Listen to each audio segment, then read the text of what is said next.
cannot stop me. I'ma make it to the top spicy. Call a covenant, not cocky. You cannot break me. This world's mine for the taking. Got an itch, man, I'm making. Oh. A couple got taken away, right? Pango, Lena, Leshrac all out, but Vitali's now the one in trouble. A very timely bash from Kitaro. Ooh. Another bash in too. Lumiere's underneath the T1 top though. Lumiere gets taken down at the same time. Sebas is getting chased through his jungle here. Analog won't go any further than that, but holding his fire for now. They actually find a much easier target as Katyu just kind of walks in. Didn't have a rune or anything like that, so he's going to have to try and make some sort of play onto Gardic. I think they've got it here. The avalanche comes through, and that's enough lockdown. No chance for the stick. Constant ball lightning. It hurts. And now the fight, the rune doesn't spawn, and Sebas just Guardian, has to watch though. Oh, yeah. Comes in. Oscar stuns it up. Analog is in trouble, surrounded by 4 heroes. Now that he's going to have full mana, he's going to look for a kill in the side lanes, but a kill that doesn't even need to exist, because just kind of a slow reaction from Lumiere there, and he immediately buys a fluffy hat and then sells it. Knowing how he's dying, but look bottom. What happened Sebas. there? Power throws down the Chronosphere. Sebas is in some trouble. Spiders are trying to chase him. The Spawn Spiderling's nuke is there, and... Top lane, they're still Slayers. They're still looking for Lumiere, and... Oh, they got him again. Oh, again, it happened. No shift. Stepped off the horse, and, well, Katyu is incredibly dead there. Even though they're going on Sebas, and, yeah, maybe they get the trade. Analog gets stunned, taken down. Avalanche now deployed onto Theolacor. The tossback is going to be there as well. And Theolacor, I do not believe he's getting out of this one. Vitali's trying to play around the edges, looking for some nuke damage, but not... Gotten you over the hump, and they're still using Oscar, which is exactly what they should do, and actually... Ooh. Sebas, big jump, been used. Sebas is going to go in, but yeah, he has no backup. Katyu's already fallen. Slayton and Oscar are nearby, but Sebas is already losing so much of his health. Slayton, though, when he went for the tossback onto Gardic, but Gardic is trying to set up. Vitali and Theolacor are getting in there, and if they trade for Sebas, they're going to be more than happy with it. They do find that trade.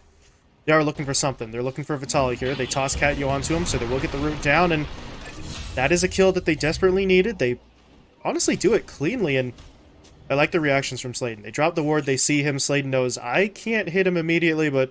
The support's smoked up right now, looking in an Orchid reveal, and with that, do they get the Void? No. The kisses are doing some work, though. It will come through eventually. And, well, I'm not really sure now. Analog gets taken down. Slayton will be traded out. The freezing field from Katyu, it's doing some damage. The Theolacor is actually going to go down. Katyu somehow still didn't die for so much time. That gets enough for Oscar and Sebas to jump in for the kill. Oscar now might have trouble jumping out, because Vitali is here. Oscar will look for the TP. Does he make it? No, he doesn't. Adaptive Strike stuns him out of his TP, and Lumiere cleans up the kill. So Sebas is going to try to jump forward first, looking for the creeps. I don't think he realizes how many heroes are here, but Slayton, well, hero plays. Step up, tank the gank, allow Sebas to get away, but there is going to be a casualty elsewhere on the map as Katyu, well, he gets spotted in the river. Struggle in terms of their ability to actually do plays like this. As Gardic just walks right up to Sebas. He's going to hold the hook for as long as he can. Throws it out now. Tornado's coming in. The timing's just a tiny bit off, but... Oh, hold on. Of all the places. Yeah. Oh, no. And I mean... At this point, I don't really know if it's even the Witchblade anymore, because he's saving up 2k gold, but his teammate not going to be able to save up much of anything. And now Oscar's in. The delay on the Solar Guardian may cost him a little bit, but... I don't know, Katyu's coming in with a freezing field, never mind, canceled by the tornado, but they're still looking for Analog. The problem is he's not dying, and Sebas is, well, he's disarmed, but he can still zip. He's going to be able to find that kill. Now does he get away? No, he doesn't. Spawn Spiderling's nuke will finish the job. And this is the part where Infamous may just have to try and run for their lives with whoever they have left. Katyu, no. Worth a shot, but he won't make it out, and now that flare, I think it... Yeah, but they realize that Oscar is still up here, even though Oscar's, taking the prisoners. He's going to just kill Gardic in his own cogs, but seeing him without a TP, it might be a slightly longer kill, but Lumiere should have this, and yeah. There we go. Looking like their first opportunity to really shift momentum. It's not a great sign, as Katyu is... Well, he's going to try, I guess is the way to phrase that. Freezing Field comes out.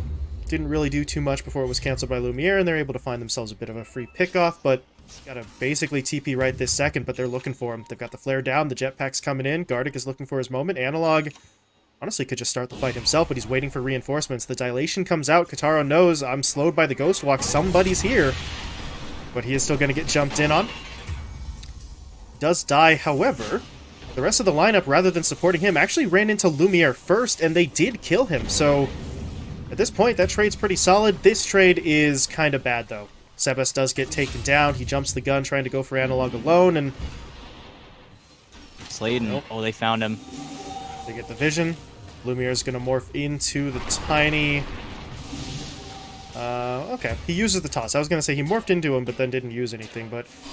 The toss does come through. They're going to be able to find that kill pretty easily, and, Lumiere, okay. He's going to TP out. He was pretty close to Sebas, but Sebas doesn't see him, but they know their target. They want Kitaro. The problem is they're the ones getting jumped in on first. Gardic is going to get blown up right away, and now Lumiere, he doesn't have much backup, but here come the TPs. Here comes the buyback. Gardic is back in. Kitaro's going to be forced to BKB, looking to TP himself home, and he will make it out. Ooh.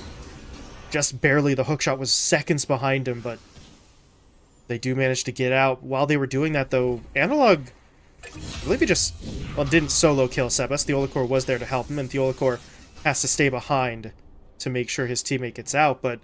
That's exactly what he did. And now, well, you don't have a smoke to get Kitaro in. So your Faceless Void still has to jump at nighttime, and, well, there goes Katyu. Can't do much about that, but the glyph's also used, and with no BKB for 10 seconds, nobody's coming back. This is most likely just going to be the bottom racks, at least in a position where I don't know if you want to fight for it, because how much damage do you actually have? There's 20 seconds on Solar Guardian. I don't think they're going to try this at all. But they're trying to fake like they're going, and Sladen is actually going to jump. Avalanche, toss is going to be there. They're looking for some lockdown. They force out Analog's BKB. The problem is Sladen does end up going down, and now, well, they're going to lose Katyu again. That's a dieback from your Crystal Maiden, and Lumiere is actually going to go in onto Kitaro, trying to win the Bash War. Will he actually do so? It looks like he will. No. Sladen comes in. There's the Avatos helping out his teammates. Do they have enough damage, though? No, they don't. Lumiere, even with the Aegis, wasn't willing to go down there if he didn't have to, and...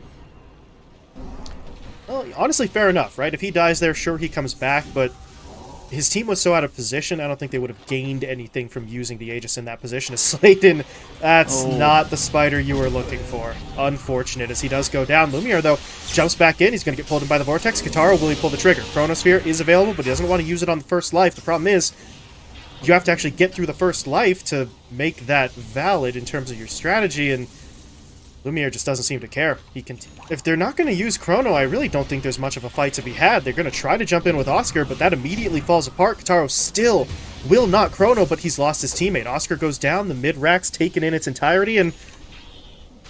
Listen, if you're not going to go for it, says Lumiere, I'm going for Megas. Still have Aegis for 80 seconds. You're running out of time if you're Infamous. Sebas is chasing off to the side. He's blowing a lot of mana here. Even if they do get the kill, though, the racks are going down. Yeah, and that's Megas, and honestly, probably the game. There's just no opening. The split was too quick. It was too fast. They lost both their supports so quickly, and honestly, those diebacks is, I think, kind of what ended up that mistake in itself cost them their entire base. And now, your Megas, you aren't really equipped to deal with it. I feel like this is kind of just time for them to maybe talk about what went wrong or discuss, you know, what to do next, because aimed in 30 seconds, but Lumiere's got Ags as well, so what damage are you really going to be able to put into it? I think the lineup was just way too hard to execute from Infamous this time around. And well, Kitaro, let's see it. Gonna do the jump. Lumiere, looking for him. Oh my god. Yep. I did not think he was going to take that quickly. Wow. Yeah, the other benefit, and yep, there you go. There's the GG. Yeah. He dies. The other very good benefit of becoming a Faceless Void with Agnum Scepter on Morph, because you can do that. Pretty gross. Pretty darn gross. In kind of a repeat fashion here. That's how Hokori's game 1 of their last series against Infamous went, where they just kind of owned them and...